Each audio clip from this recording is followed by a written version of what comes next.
Topic का नाम है techniques of scientific management. 4 marks question in finance. Techniques of scientific management. Techniques of scientific management. First technique,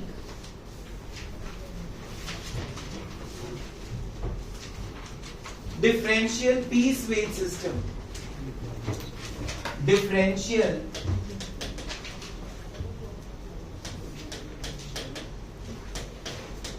piece weight system।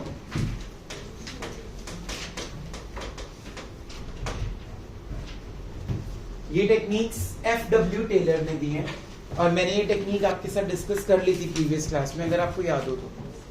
मैंने example दिया था, अगर हमने बोला है कि एक दिन में 100 टीवी बनाने हैं, तो एक बंदा स्टैंडर्ड से ऊपर काम कर रहा है और एक बंदा स्टैंडर्ड से नीचे काम कर रहा है। तो टेलर यहाँ पे ये बोलता है जिस बंदे ने स्टैंडर्ड जितना काम किया है उसको नॉर्मल वेजेस दे दो, जिसने स्टैंडर्ड से ज्यादा काम किया उसको ज्यादा वेजेस दे दो, जिसने स्टैंडर्ड के बिलो काम किया उसको कम वेजेस दे दो, ताकि जो बिलो वाला बंदा है वो उस बंदे को देख के क्या हो सके, मोटिवेट, और वो भी उतना काम कर सके और उतनी वेजेस अर्न कर सके।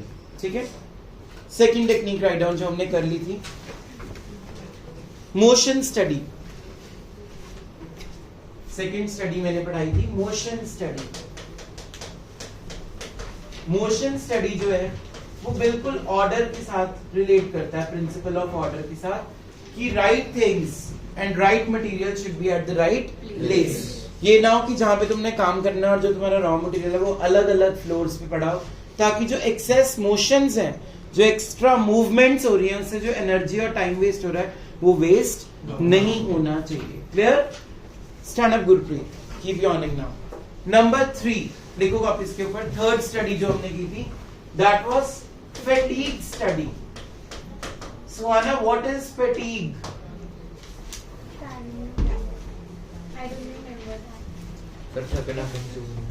थकना। Fatigue means sense of tiredness. हमने इसमें ये पढ़ा था कि हर बंदे को ब्रेक्स देनी चाहिए, पर सबकी ब्रेक टाइम इक्वल नहीं होना चाहिए। उस बंदे की कैपेसिटी और कैपेबिलिटी के अकॉर्डिंगली उसको क्या देनी चाहिए, ब्रेक। जैसे हमारे स्कूल्स में क्या होता है, अगर रिसेस 30 मिनट्स की है तो 30 मिनट्स की रहती है, लेकिन जॉब्स में अगर किसी को टी ब्रेक 15 मिनट की चाहिए तो मे बी किसी को सिर्फ 5 मिनट की चाहिए, मे बी किसी को 30 मिनट्स की चाहिए हो सकती है। तो हर बंदे के अकॉर्डिंगली, उसकी बॉडी के अकॉर्डिंगली, उसकी कैपेसिटी के अकॉर्डिंगली उसको ब्रेक्स हमें देनी चाहिए। रेस्ट इंटरवल ज्यादा देने चाहिए ताकि वो अच्छे से काम कर सके और फैटीग फील ना करे। तो तीन टेक्निक्स हम ऑलरेडी कर चुके हैं। बोलो पहली कौन सी है? Differential piece wage system. Piece का मतलब होता है नंबर ऑफ यूनिट्स प्रोड्यूस्ड। जितने जितने यूनिट्स आप बना रहे हो उसके अकॉर्डिंगली आपको पैसे देंगे। एग्जांपल देख लो एक बारी डिफरेंशियल पीस का। मान लो हमने बोला 1 day is equals to 100 televisions. आपने एक दिन में कितने टीवीज बनाने हैं? 100। और हम एक टीवी बनाने का आपको ₹100 ही देंगे। जो वर्कर बना रहा है उसको कितने पैसे देंगे? 100। अगर आप स्टैंडर्ड से ऊपर काम करते हो तो आपको 100 की जगह कितने मिलेंगे? 120। अगर आप स्टैंडर्ड के नीचे काम करते हो तो आपको कितने मिलेंगे? 80 रुपीज। ठीक है। अब मान लो मेरे ऑफिस में एक चेतन है जिसने सिर्फ 100 यूनिट्स ही बनाए एक दिन में, तो उसकी वेजेस कितनी आ गई? 10,000। क्योंकि 100 टीवी बनाने पे 100 रुपया एक टीवी का मिलेगा, तो कितनी वेजेस मिलेंगी उसको? 10,000। अब वहीं पे कंपनी में एक वृत्ति है जिसने 130 टीवीज बनाए, तो हम 130 टीवीज को किससे मल्टीप्लाई करेंगे? 120 से, क्योंकि उसने स्टैंडर्ड के ऊपर बनाया। अब इसको भी 2 तरीके से आप सॉल्व कर सकते हो। पहला मेथड है कि 100 टीवीज तक तो 100 रुपीज दो, 100 टीवीज तक 100 रुपीज दो, क्योंकि स्टैंडर्ड 100 था। एक्स्ट्रा कितने बनाए हैं उसने? 30 टीवीज को किससे मल्टीप्लाई करते हैं? 120 से, तो उसकी वेजेस आ जाएगी। मतलब स्टैंडर्ड जितना उसने परफॉर्म किया उसको स्टैंडर्ड वेजेस देनी है। जब स्टैंडर्ड से ऊपर चला जाएगा तो जो उसका वेज रेट डिसाइड किया हुआ है टेलर ने वही देना है। थर्ड, हमारे पास एक और बंदा है हार्दिक, सपोज उसने बनाए हैं 70 टीवी सेट्स, तो स्टैंडर्ड से नीचे है ना वो, तो 70 को किससे मल्टीप्लाई कर देंगे आप? जो स्टैंडर्ड से बिलो। तो इसको बोलते हैं डिफरेंशियल, मतलब डिफरेंट। पीस मतलब कितने पीसेस आप बना रहे हो। वेज मतलब जितना आपने रेट डिसाइड कर रखा है। पहला क्लियर हो गया टेक्निक? क्या नाम है इसका? Speak out. Differential piece wage system. Any doubts? आपको न्यूमेरिकल भी आ सकता है कि वेजेस निकाल के दिखानी है केस स्टडी के अंदर, तो आपने मल्टीप्लाई करना है। समझ आ गया सबको? सेकंड क्या है? सेकंड का नाम मोशन मींस मूवमेंट्स। मोशन का मतलब क्या होता है? तो हमें अपनी मोशंस को कम करना चाहिए ताकि हम काम पे ज्यादा ध्यान दें। अगर हम सामान लेने इधर उधर जाते रहेंगे तो हमारा जो काम है वो उतना कंप्लीट टाइम पे नहीं होगा। इसको क्या बोलते हैं? Motion study. तो जो एक्स्ट्रा मूवमेंट्स हैं वो नहीं होनी चाहिए। जहां पे आपने काम करना है वहीं पे आपका रॉ मटेरियल, आपका सामान, आपकी मशीनरी, सब कुछ उसी फ्लोर पे होना चाहिए। क्लियर है? थर्ड मैंने क्या पढ़ाया? Fatigue study. फैटीग का मतलब होता है थक जाना। एक वर्कर को अगर आप 8 घंटे रेगुलर काम करा रहे हो तो वो थक जाएंगे, तो उनको थकावट ना हो इसलिए हम उनको टाइम पे क्या देंगे? बीच में रेस्ट इंटरवल्स। और जो रेस्ट इंटरवल्स आपने डिसाइड करने हैं वो भी सबके लिए सेम नहीं होने चाहिए। जिसको जितनी ब्रेक चाहिए, जितना ब्रेक लेने के बाद वो मोटिवेट होकर काम करेगा तो वो ज्यादा बेटर रहेगा, वो ज्यादा काम करेगा as compare to no breaks given to him और her. Is it clear? Fourth technique, write down in the notebooks. Fourth technique is method study. Method study. हाँ जी, मोक्ष बैठे बैठे आंसर दो। आपके अकॉर्डिंगली ये स्टडी क्या होगी? कैसे? एग्जाम्पल कोई?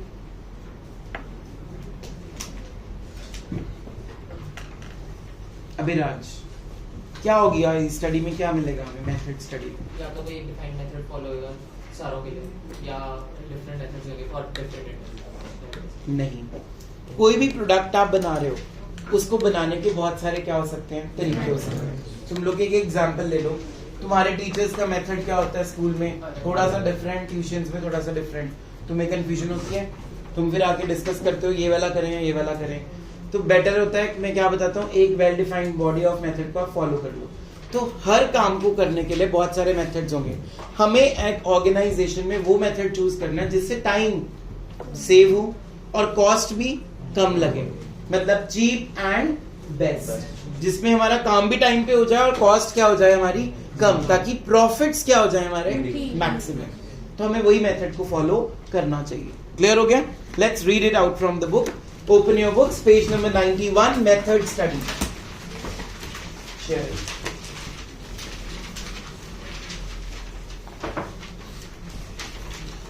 पुरानी बुक्स में कौन सा पेज नंबर है? एक बार बोल दो कोई। चलो ठीक है, मेथड स्टडी करो start. Kevin, are you ready? The method study technique of scientific management is conducted to find out one best method or way of performing the job which keeps production cost minimum. Underline, production cost क्या होनी चाहिए हमारी? Minimum. And makes maximum use of resources of the organization. और resources waste नहीं होने चाहिए। ये जो लाइन लिखी है make maximum use of resources, इसको अंडरलाइन करके लिखो, no wastage. There should be no wastage of resources. चले आगे। अगले पैराग्राफ में तुम्हें टेलर की स्पेलिंग मिल गई, तुम लोगों को कंफ्यूजन ना हो, it's TAYLOR. Taylor suggested that method of production should not be decided by rule of thumb method, but all the methods must be tried in the organization, and the one which brings maximum benefits with minimum cost must be selected. What is the rule of thumb? Rule of thumb होता है dictatorship. जैसा manager ने बोल दिया वही मानना है, वो नहीं होना चाहिए। जो मैनेजर ने बोल दिया उसको नहीं मानना चाहिए, हमें खुद का भी दिमाग यूज करना चाहिए। मे बी हम उससे अच्छा मेथड को ही निकाल दें। तो रूल ऑफ थंब का मतलब होता है डिक्टेटरशिप। जो वो डिक्टेट कर रहा है तुम वैसे वैसे कर रहे हो। अपना भी तो तुम्हारे पास माइंड है ना, यूटिलाइज इट। एक्सपेरिमेंट्स करो, लैब्स में भी एक्सपेरिमेंट्स होते हैं ताकि हम बेस्ट मेथड को चूज कर सकें। बहुत सारे मेथड्स हैं काम को करने के लिए, हम सारे मेथड्स को ट्राई करेंगे और कौन से मेथड को फाइनल करेंगे जिसमें हमारा खर्चा सबसे क्या होगा? कम, ताकि प्रॉफिट्स क्या हो जाएं? ज्यादा। समझ आ गया? सो डिक्टेटरशिप को फॉलो नहीं करना। रूल ऑफ थंब को अंडरलाइन करके लिखो, डिक्टेटरशिप। रूल ऑफ थंब को अंडरलाइन करके लिखो, डिक्टेटरशिप। और टेलर ने क्या बोला है? It should not be decided by rule of thumb. मिल गया सबको? चलो जी, next paragraph. To determine the best way, there are certain parameters right from the procurement of raw materials till the final product is delivered. वो कहता जो method study है वो सिर्फ ये नहीं है प्रोडक्शन में काम आएगी, जैसे ही आप रॉ मटेरियल खरीदते हो वहीं से वो शुरू हो जाता है। मैंने आपको पढ़ाया था एक प्रिंसिपल भी कि जिसमें वो पावर को एक्सेस यूज ना करे, इंडिविजुअल इंटरेस्ट को ऊपर ना लेके आए, जनरल इंटरेस्ट को देखे। 10 लाख रुपीस का चेक दिया था, तो वो अगर सामान लेके आ रहा है मार्केट से तो उसको पहले चेक करना चाहिए कौन सा सप्लायर मुझे सबसे कम रेट पे देने को तैयार है, ताकि मैं कंपनी का क्या कर सकूं, प्रॉफिट।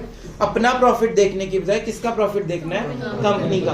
तो right from the procurement of raw materials till that is converted into work in progress and ultimately final product. 3 stages होते हैं गुड्स को बनाने में, पहला रॉ मटेरियल, दूसरा वर्क इन प्रोग्रेस और तीसरा फिनिश गुड्स। तो ये वाली जो टेक्निक है वो सब पे लगती है method study.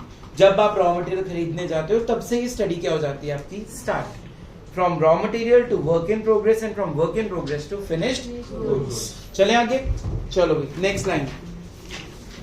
Taylor developed the concept of assembly line by using the method study.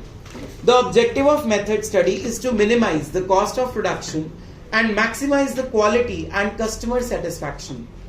Ford Motors use this concept very successfully. देखो, जो भी कार मैन्युफैक्चरिंग कंपनीज है ना, कहीं पे इंजन बन रहा है, कहीं पे बाकी के पार्ट्स बन रहे हैं, जब उनकी असेंबली टाइम होती है, जब एक कार को क्या करते हैं वो असेंबल करते हैं, तो उसमें कौन सी स्टडी वो अप्लाई करते हैं, अपनी मेथड स्टडी, कि हमें पहले क्या चीज उसको असेंबल करनी चाहिए। हमें वो चीज असेंबल करनी चाहिए जिससे एक कार को असेंबल होने में टाइम क्या लगेगा, कम, जिसमें क्वालिटी निखर के आएगी, ऊपर जाएगी और कस्टमर्स को क्या मिलेगी, सेटिस्फैक्शन। तो हमें हमेशा अपने प्रोडक्ट्स का जो साइकिल है, सपोज करो मान लो मेरा एक प्रोडक्ट 5 रूम से होके जाता है, let it be room number 1, 2, 3, 4 and 5, ठीक है। फिर यहां जाके वो असेंबल होगा। अब मुझे लगता है कि मेरा ये जो रूम 1 के बाद रूम 5 में जाना चाहिए प्रोडक्ट, लेकिन उनमें बहुत गैप है, बहुत ज्यादा दूर है वो रूम्स, तो मेरा यहाँ पे टाइम क्या हो जाएगा, वेस्ट। तो मुझे ये चेक करना है कि कौन से ऑर्डर में मेरा टाइम सबसे ज्यादा कम लगेगा। एक और एग्जांपल देता हूं मैं तुम्हें, हमारी फ्लाइट्स चलती हैं, यस और नो। मान लो तुमने चंडीगढ़ इंटरनेशनल एयरपोर्ट से मोहाली इंटरनेशनल से कोई भी फ्लाइट पकड़ी कनाडा की, कितनी सारी फ्लाइट्स का रूट क्या होता है, डिफरेंट होगा ना, डिफरेंट। क्यों, वो कौन सी स्टडी को फोकस करके चल रहे हैं, मेथड स्टडी, कि अगर हम इस कंट्री से जाएंगे हमें इतना टाइम वहां पे वेटिंग लगेगा, अगर हम इस शॉर्टकट से जाएंगे तो हमें इतना वेटिंग लगेगा। तो जो उनको बेस्ट लगता है वो वाला मेथड वो क्या करेंगे, चूज। ऐसी ऑर्गेनाइजेशंस में एक प्रोडक्ट को 5 रूम से निकलना है, तो जरूरी नहीं है कि 1 के बाद 2 ही हो, पहले में भी अगर 3 में टाइम कम लग रहा है और फिर उसके बाद 2 में जाना है तो हम वो चूज कर लेंगे 1, 3, 2। It is not mandatory you should go in chronological order. It is not important कि 1 से 2 में ही जाएं, 2 में 3 में ही जाएं। अगर आपको लगता है कि फर्स्ट रूम में 60 मिनट्स लगते हैं और अगर हम उसको पहले रूम 3 में भेज देते हैं, वहां 20 मिनट्स लगेंगे, एज कंपेयर टू 1, 2, 3 तीनों मिला के 2 घंटे ले रहे हैं, तो हम पहले 1, 2, 3 को छोड़ के पहले रूम नंबर 1, फिर रूम नंबर 3, फिर 3 से उसको किस में भेज देंगे, 2 में। क्योंकि मैंने ये चेक किया हुआ है अपना पर्सनल यूज करके कि मैंने अगर 1, 2, 3 में भेजा तो मेरे को कितने आवर्स लग रहे हैं काम करने में, 2 घंटे। अगर मैंने 1, 3, 2 में भेजा तो मेरा काम 1 घंटा और 20 मिनट में क्या हो जाएगा, 1 घंटा 20 मिनट इज 80 मिनट्स, और वैसे वहां पे कितने लग रहे थे, 120 मिनट्स। तो किसमें टाइम बच रहा है, room number 1, then room number 3 and then room number 2। तो ये कैसे पता लगेगा, जब आप एक्सपेरिमेंट्स बार बार करके देखोगे कि अगर काम को मैं इस वे से करूंगा तो मेरा कितना टाइम लग रहा है, उस वे से करूंगा तो कितना टाइम लग रहा है। क्लियर। तुम लोग अब सीए करोगे या बीकॉम करोगे या जो भी हायर स्टडीज करोगे, तुम्हें +2 के बाद कैलकुलेटर्स क्या हो जाएंगे, अलाउड हो जाएंगे, क्योंकि कैलकुलेशंस क्या हो जाती है बहुत ज्यादा बड़ी। तो वो क्या है, एक मेथड स्टडी है ताकि तुम्हारा टाइम क्या हो सके एग्जाम में, save. Clear. This is known as technique number 4 of Taylor, जिसका नाम था मेथड स्टडी। पहली कौन सी पढ़ी थी, डिफरेंशियल पीस वेज सिस्टम। अलग अलग वेजेस होनी चाहिए सबकी, जो जो जैसे जैसे काम करता है, उससे जो नीचे वाला बंदा होगा, जो स्टैंडर्ड से नीचे काम कर रहा होगा, उसको क्या मिलेगी, मोटिवेशन कि मैं भी स्टैंडर्ड तक पहुंचूं या स्टैंडर्ड से ऊपर काम करूं, ताकि मेरी वेजेस भी क्या हो जाएं, इंक्रीज। सेकंड हमने क्या टेक्निक पढ़ी थी, जो एक्स्ट्रा मूवमेंट्स है हमारी वो नहीं होनी चाहिए, ताकि हम फोकस किस पे कर सकें, अपने काम पे, और अच्छे से उसको काम को कंप्लीट कर दें टाइम पे। अगर हम सामान लेने इधर उधर जाएंगे तो हमारी एक्स्ट्रा मूवमेंट्स हमारी एनर्जी और टाइम क्या कर देंगी, वेस्ट। थर्ड हमने क्या पढ़ा, फैटिग स्टडी। रेगुलर नहीं होना चाहिए काम, बीच बीच में क्या देनी चाहिए, इंटरवल्स, जिसको हम बोलते हैं रेस्ट इंटरवल्स या ब्रेक्स। क्लियर? उसके बाद हमने क्या पढ़ा, फोर्थ मेथड स्टडी। हमें कौन सा मेथड चूज करना चाहिए जिसमें कॉस्ट मिनिमम हो, टाइम मिनिमम हो और प्रॉफिट्स क्या हो जाए, जिससे क्वालिटी ऑफ प्रोडक्ट अच्छी हो जाए और कस्टमर को क्या मिले। ये हमारे कीवर्ड्स थे। क्लियर? लिखो कॉपीज पे। Technique number 5, time study. Technique number 5 is time study. Hardik stand up. क्या होगा बच्चे ये टाइम स्टडी? मतलब टाइम हर किसी को, मतलब जैसे कि 1 घंटा दिया तो इस टाइम पे ये काम करना, दूसरे टाइम पे तो मतलब उस टाइम पे अगर नहीं हो रहा तो हम उसको कैसे मोटिवेट कर सकते हैं? पॉजिटिव मोटिवेशन या नेगेटिव मोटिवेशन की, जैसे आप नेगेटिव को छोड़ दो, अभी ये बता दो आप कैसे मोटिवेट करोगे किसी बंदे को टाइम पे काम करने के लिए? कि अगर उसने 1 घंटे से कम काम कर दिया, जैसे अगर मतलब 1 घंटे में जो काम करना है अगर उसने 40 मिनट्स या 50 मिनट्स में कर दिया तो उसको ज्यादा पैसे मिलेंगे। Very good answer, sit down. But ये जो डिफरेंशियल पीस वेज सिस्टम ही हो गया। फिर टाइम स्टडी में अलग क्या होगा? टाइम स्टडी में ये होगा कि जो आप स्टैंडर्ड सेट करते हो वो भी आपको पहले खुद को चेक करना चाहिए कि आपने अपना स्टैंडर्ड सही सेट किया है या गलत सेट किया है। अगर मान लो मैनेजर से वही काम उस टाइम में नहीं हो रहा तो वो एम्प्लॉय से कैसे एक्सपेक्ट कर सकता है? अगर मैंने बोल दिया तुम्हारे एप्रोप्रिएशन अकाउंट के 23 क्वेश्चन 1 घंटे में होने चाहिए और जब मैं खुद सॉल्व करने बैठा मुझसे खुद से नहीं हो रहे तो मैं तुम्हें कैसे फोर्स कर दूं? तो हमें अपना टाइम जो डिसाइड करना है पहले उसके ऊपर एक्सपेरिमेंट होना चाहिए कि मैनेजर से खुद वो टाइम पे काम हो रहा है या नहीं हो रहा। अगर आपका स्टैंडर्ड ही गलत सेट है तो आपको अपना स्टैंडर्ड क्या करना चाहिए, रिवाइज करना चाहिए और हमें वो मेथड चूज करना चाहिए जिसमें टाइम सबसे क्या लगे, कम, एफिशिएंसी आए, वेस्टेज ऑफ रिसोर्सेज ना हो। फिर से वही बात आ गई, हमारी जो खर्चे हैं वो क्या हो जाने चाहिए, कम, ताकि प्रॉफिट्स क्या हो जाए हमारे, मैक्सिमम। ठीक है विराज? और नींद तो नहीं आ रही आपको? चलो रीड करो फिर time study. Stand up and read out. The technique of time study is conducted to determine all the objectives of time study are the standard of time required to perform a job, setting up the standard target for workers, determining the number of workers required to perform a job. बस, तो इसमें उसने 3 चीजें main highlight की हैं। पहला point दोबारा पढ़ो, the standard time required to perform a job. मैंने आपको एक एग्जांपल दिया था, एक दिन में कितने टीवी बनने चाहिए, 100। Now 1 day is equals to only 8 hours of working. पता होगा ये चीज, 8 to 9 आवर्स से ज्यादा अलाउड नहीं होता फैक्ट्रीज में काम करना। 24 घंटे काम नहीं करना एक बंदे ने। कितने घंटे मैक्सिमम काम करना है, 8 आवर्स to 9 आवर्स। ठीक है, 9 भी एक्सट्रीम है, मैक्सिमम इज 8 आवर्स। तो 8 आवर्स के अंदर कितने टीवी बनाने थे, 100। अब मैनेजर को ये चेक करना क्या वो खुद बना पा रहा है, तो पहले एक दिन उसको खुद से चेक करना चाहिए बना के कि मैं जो लोगों को फोर्स करने वाला हूँ कि एक दिन में 100 टीवीज बना के दो, वो मैनेजर से खुद से भी बनने चाहिए, तब वो स्टैंडर्ड सेट कर सकता है औरों की। पहला पॉइंट क्लियर हो गया कि स्टैंडर्ड सेट करना बहुत इंपॉर्टेंट है। दूसरा पॉइंट पढ़ो। दूसरा पॉइंट क्या कह रहा है, setting up the standard target for workers. मतलब जो उसने खुद से परफॉर्मेंस करी फिर उसको अब वर्कर्स के पॉइंट ऑफ व्यू से सोचना चाहिए। अब मान लो मेरी कैलकुलेशन तेज है क्योंकि मैं +2 हर साल पढ़ा रहा हूँ, मुझे क्वेश्चन का आंसर याद है कि इसका ये आंसर आएगा, बट तुम तो फर्स्ट टाइम कर रहे हो, यस और नो? तो मैं अगर मेरे 1 घंटे में 10 क्वेश्चन हो रहे हैं तो मैं तुम्हें 10 नहीं बोलूंगा करने को, मैं तुम्हें बोलूंगा 1 आवर में आपके 8 क्वेश्चन होने चाहिए, क्योंकि मेरा लेवल और तुम्हारा लेवल में क्या हो जाएगा, थोड़ा सा डिफरेंस। तो मैनेजर अपने वर्कर्स को जब स्टैंडर्ड देगा उनके अकॉर्डिंगली देना है, अपने अकॉर्डिंगली नहीं देना। अगर उससे काम 10 यूनिट्स बन रहे हैं 1 आवर में तो जरूरी नहीं है वर्कर से 10 यूनिट्स बन जाएंगे। क्लियर हो गया सबको? थर्ड पॉइंट रीड आउट करो, क्या लिखा है मैंने बुक में, क्या लिखा है, determining the number of workers required to perform a job. अब अगर एक स्कूल में एक लेक्चर में 2 अकाउंट्स की टीचर्स पढ़ाने आ जाएंगी, आधा घंटा वो आधा घंटा वो, कंफ्यूजन तो होगी, आधा चैप्टर वो चल रहा है आधा चैप्टर वो चल रहा है, यस और नो? इसको बोलते हैं डिस्गाइज्ड अनएम्प्लॉयमेंट, जहां पे लोगों की जरूरत कम है पर हमने एम्प्लॉयमेंट ज्यादा को करी हुई है। दोबारा पॉइंट पढ़ो, नंबर 3 क्या कह रहा है, number of workers required to perform a job. उतने ही लोग रखो अपनी ऑर्गेनाइजेशन में उस काम को करने के लिए जितने मैंडेटरी हैं। अगर एक काम 2 ही बंदे कर सकते हैं उसमें तीसरा बंदा मत डालो, it will definitely lead to wastage of resources. ये 3 points is the main in which study time study. Clear? अब हम इसको आगे रीड करते हैं। Be attentive in my class, I can ask you where I am reading. Taylor suggested that the time required to perform the job should not be decided by intuition, will or wish of the manager. but time study to be must be conducted to determine the standard time scientifically.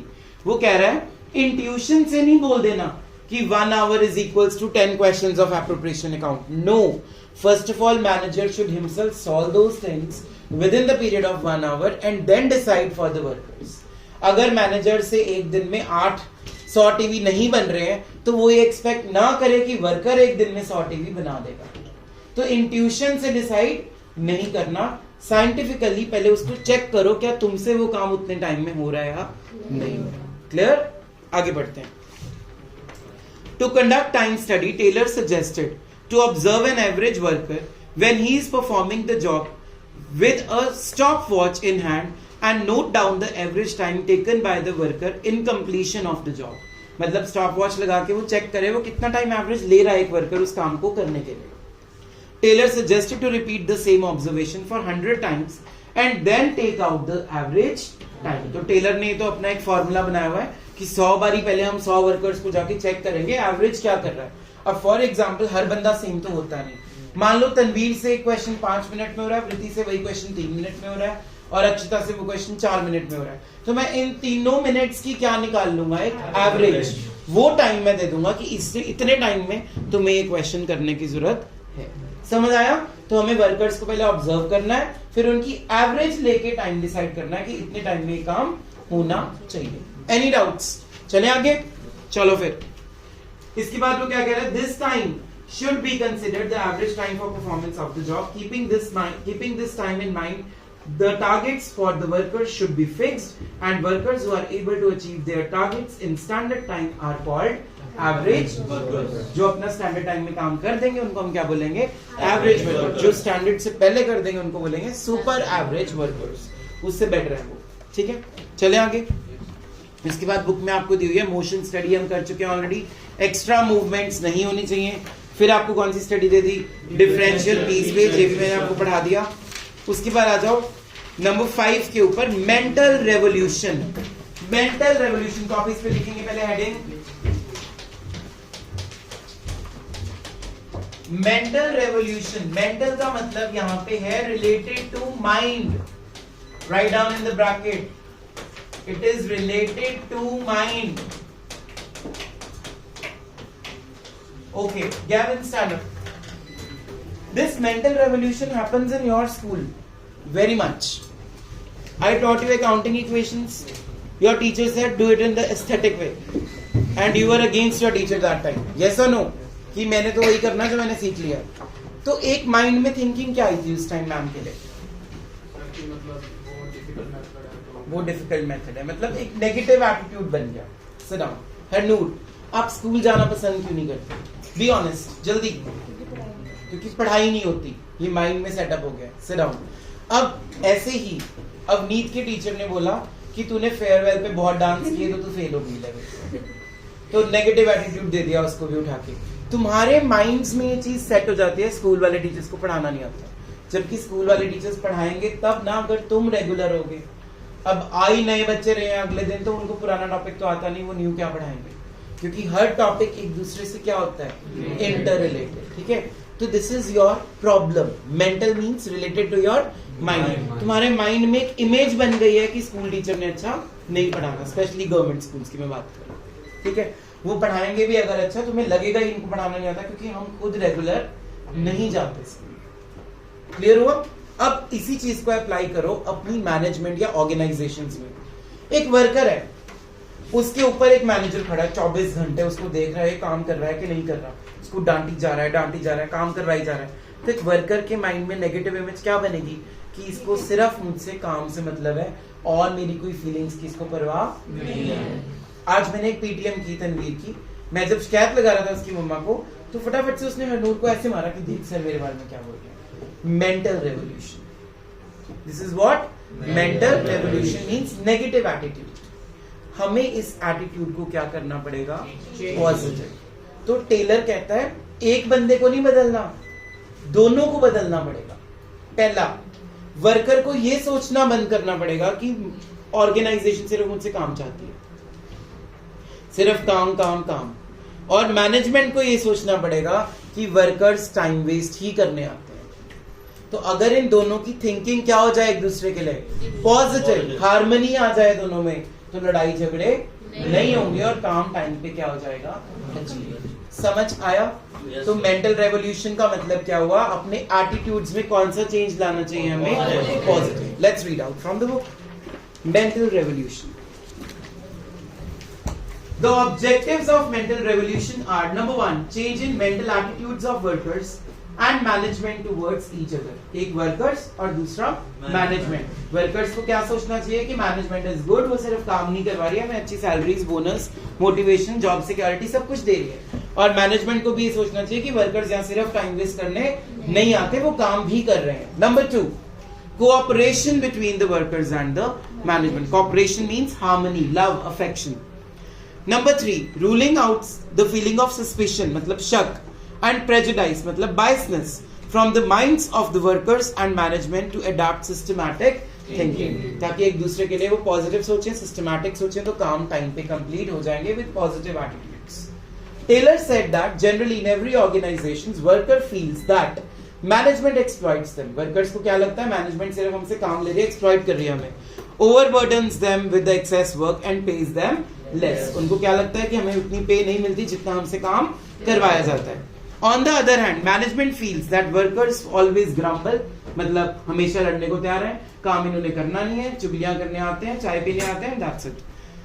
They follow go slow policy, वो कहते हैं कि slow काम करते रहो, damage the equipment, हमारी जो equipments है ऑफिस की वो खराब कर देते हैं, computers, printers etcetera, and work carelessly, resources को क्या कर देते हैं, वेस्ट. तो ये जो थिंकिंग है दोनों के प्रति वो क्या करनी पड़ेगी, दोनों को चेंज. युवराज समझ आ रहा है? Both the groups suspect each other, दोनों ग्रुप्स को एक दूसरे पे शक होता रहता है.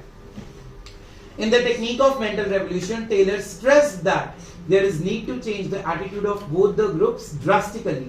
He referred to change as a revolution of mind to develop underlying positive thinking and feeling of cooperation for each other. क्या कह रहा है टेलर कि एक दूसरे की तरफ पॉजिटिव एटीट्यूड रखो, पॉजिटिव सोचोगे तो कॉपरेशन अपने आप अचीव होगी और टाइम पे काम भी हो जाएगा. समझ आया सबको? पहली टेक्निक हमने कौन सी पढ़ी थी? First technique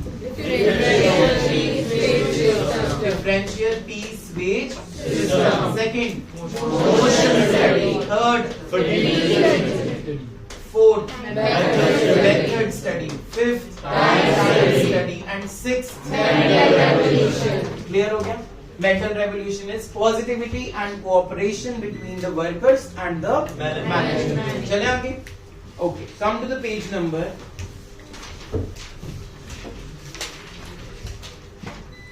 87 in new books. Functional foremanship. Seventh technique. Functional foremanship. Gursheen, what is a foreman? No. Priti, foreman कौन होता है बेटा? ऑपरेशनल लेवल वाले लोग. फोरमैन मीन्स काम करने वाले लोग, वर्कर्स. आपके स्कूल में जो पीएन्स वगैरह हैं उनको फोरमैन बोलते हैं. क्लियर हो गया? चले आगे. अब before I discuss and read this functional foremanship, एक ना आपको 89 पेज नंबर पे ऐसे एक चार्ट बना के दिया हुआ टेलर ने, बहुत सुंदर. खोलो वो चार्ट. उस चार्ट में एक फैक्ट्री मैनेजर है सेंटर में, मिल गया? येलो कलर में होगा फैक्ट्री मैनेजर. उसके नीचे दो इंचार्जेस हैं. पहला प्लानिंग इंचार्ज, दूसरा ठीक है. तो टेलर ने ना बहुत साफ साफ दो इंचार्जेस बना दिए. एक मैनेजर के नीचे दो इंचार्जेस बना दिए. याद करो नाम. पहला नाम क्या है? Planning incharge. दूसरा प्रोडक्शन इंचार्ज. क्लियर है? अब उसने क्या किया, इनके नीचे और क्लर्क्स बना दिए या हेड्स बना दिए. प्लानिंग इंचार्ज के नीचे 4 लोग आते हैं. कौन कौन? पहला. अब रूट क्लर्क का काम क्या है? काम किस रूट से होके जाएगा वो ये देखेगा. जो मैंने रूम वाला बताया था 1 2 3 4 5 से बेटर क्या है 1 3 2, क्योंकि उसमें टाइम क्या हो रहा है मेरा सेम. तो ये किसकी ड्यूटी बनती है? कौन सा इंचार्ज देखेगा? ये रूट क्लर्क. क्लियर हो गया? सेकंड बंदा कौन है? ये इंस्ट्रक्शंस देगा सबको कि तूने ये काम करना है, तूने ये काम करना है, तेरी आज यहाँ ड्यूटी है, तेरी यहाँ ड्यूटी है. हॉस्पिटल्स में होता है इंस्ट्रक्शन कार्ड क्लर्क सबसे ज्यादा, क्योंकि वहां पे ऑपरेशन थिएटर एंड ओपीडीज अलग अलग डेज पे होती है. तो OPTs you know outdoor patients and operation theatres means indoor patients. Clear? तो उनके अकॉर्डिंगली रोज नर्सिस की क्या होती रहती है ड्यूटी चेंज, तो वहां पे कौन सा क्लर्क होना जरूरी है? Instruction card clerk. थर्ड का नाम पढ़ो, टाइम क्लर्क क्या चेक करेगा कि टाइम पे काम हो रहा है या नहीं। कॉस्ट क्लर्क क्या चेक करेगा? कॉस्ट कम लग रही है या ज्यादा। फिर वो अगर ज्यादा लग रही होगी तो वो तुम्हारी पिट्टी भी करेगा आगे, ठीक है। फोर्थ कौन है? डिसिप्लिनेरियन। ये क्या चेक करेगा कि काम तुम डिसिप्लिन में रह के कर रहे हो या इनडिसिप्लिन में। ये हो गया प्लानिंग इंचार्ज। पहले प्लानिंग इंचार्ज किसके अंडर आता है? Factory manager. पहला प्लानिंग इंचार्ज किसके अंडर आता है? बोलो, फैक्ट्री मैनेजर। फैक्ट्री मैनेजर के बाद प्लानिंग इंचार्ज और प्रोडक्शन इंचार्ज। प्लानिंग इंचार्ज के नीचे 4 बॉस हैं। कौन से? Root clerk, instruction card clerk, time and cost clerk and discipline. एक बार फिर बोलेंगे, पहला रूट क्लर्क, दूसरा इंस्ट्रक्शन कार्ड क्लर्क, तीसरा चौथा याद हो गया? एक बारी बिना देखे ट्राई करना, गलत बोलना चाहिए। पहला था रूट क्लर्क, दूसरा इंस्ट्रक्शन कार्ड क्लर्क, तीसरा time and cost clerk and fourth clear. ये कौन से इंचार्जेस के नीचे है? Planning incharge. अब आ जाओ दूसरी साइड पे, क्या नाम है? Production incharge. अब इसमें पहला आ जाएगा गैंग बॉस। ये ग्रुप्स का ध्यान रखिएगा, गैंग को अंडरलाइन करके लिख लो, group of people. Gang boss जिसमें हम कह सकते हैं group leader. Gang means group, ठीक है अवनीत? सेकंड नाम पढ़ो। ये क्या चेक करेगा? कितनी स्पीड पे आप काम कर रहे हो, कितनी एफिशिएंटली आप काम कर रहे हो। कहीं आप स्पीड के चक्कर में अपनी क्वालिटी को तो नहीं वो कर रहे हो, ये भी ध्यान में रखेगा। थर्ड, कोई चीज टूट गई, फटाफट से इसकी क्या ड्यूटी बनेगी? वो चीज को क्या करनी है? रिपेयर। एंड लास्ट, ये इंस्पेक्शन करेगा सारे बॉसेस को भी कि ये सारे बॉसेस भी टाइम पे काम कर रहे हैं अपना या नहीं। तो इन सबसे ऊपर कौन हुआ? इंस्पेक्टर। जो इंस्पेक्टर है वो इनको भी इंस्पेक्ट कर सकता है, वर्कर्स को भी इंस्पेक्ट कर सकता है, लेकिन वो प्रोडक्शन इंचार्ज के नीचे आता है। क्लियर हुआ? तो हमारा फैक्ट्री मैनेजर 2 हिस्सों में डिवाइड किया गया। पहला प्लानिंग इंचार्ज, दूसरा प्लानिंग इंचार्ज के नीचे 4 लोग थे। पहला दूसरा इंस्ट्रक्शन कार्ड क्लर्क, तीसरा time and cost clerk and चौथा डिसिप्लिनेरियन। अब आ जाओ प्रोडक्शन के लिए, पहले याद करेंगे, देख के याद करेंगे। पहले फर्स्ट क्या था? गैंग बॉस, दूसरा बॉस, तीसरा बॉस और चौथा इंस्पेक्टर। पहला गैंग बॉस, दूसरा बॉस, तीसरा बॉस एंड चौथा इंस्पेक्टर। ये थी फंक्शनल 4-man शिफ्ट। अब हम इसकी थ्योरी पढ़ते हैं, जल्दी से आ जाओ पेज नंबर 87 के ऊपर न्यू बुक्स में। Functional 4-man shift। Then start. In this technique, Taylor suggested the division of factory in 2 departments. क्या क्या थे? Planning departments and production departments. As Taylor felt that workers must be free from the burden of planning and they must concentrate on work and production. वो कहता workers को planning क्यों करवानी है? उनसे तो बस काम करवाओ, प्रोडक्शन करवाओ उनसे। तो इसीलिए उसने प्लानिंग इंचार्ज अलग कर दिया ताकि वो प्लान करे, सिर्फ वर्कर्स प्लान ना करें। To develop specialization in the productivity, Taylor suggested under each department there must be some functional experts to supervise, guide and instruct the worker.